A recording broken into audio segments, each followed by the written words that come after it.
Chicago is celebrating Juneteenth, including the DuSable Museum. Roseanne Tejas has more on this year's festivities.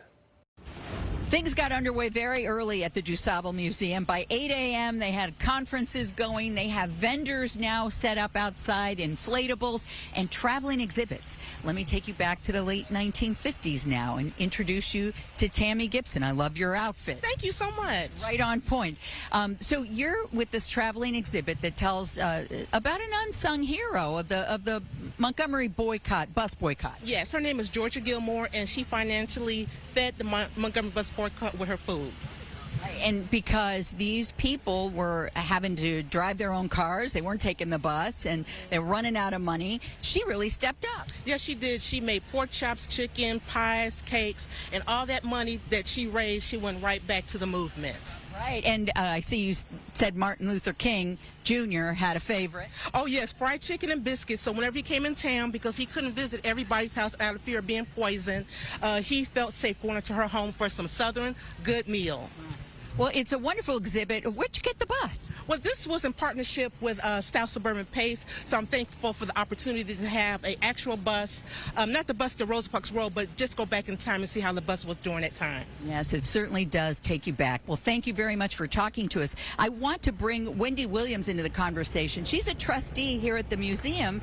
Thank you for talking to us. You are very, very welcome. And tell us a little bit more about, some of the things going on this afternoon. So this afternoon, there's a lot going on, especially on the main stage. We're going to welcome the Chicago Sky. Apache Blues is going to be performing. A number of elected officials will be joining us. In the Roundhouse, we have a mobile museum activation. In the theater at 5 o'clock, there is a conversation about the importance of religion and black power. And then tonight, the headliner is Charles Jenkins. It's a wonderful, wonderful way to celebrate the day. There are plenty of vendors. There's activities for all ages. We are fortunate to be sponsored by the University of Chicago. They have a whole mobile health screening tent.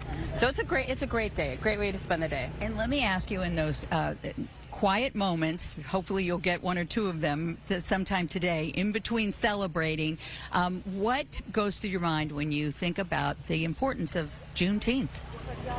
Well, it makes me really appreciate institutions like the DuSable Museum and how important it is to be an anchor institution in the community to ensure that events like this do happen all of the time. So it also gives me a chance to really reflect on what it is to like to be a woman and be a mom. So it just brings me a little happiness. Yeah, it certainly does. Well, thank you so much for talking to us.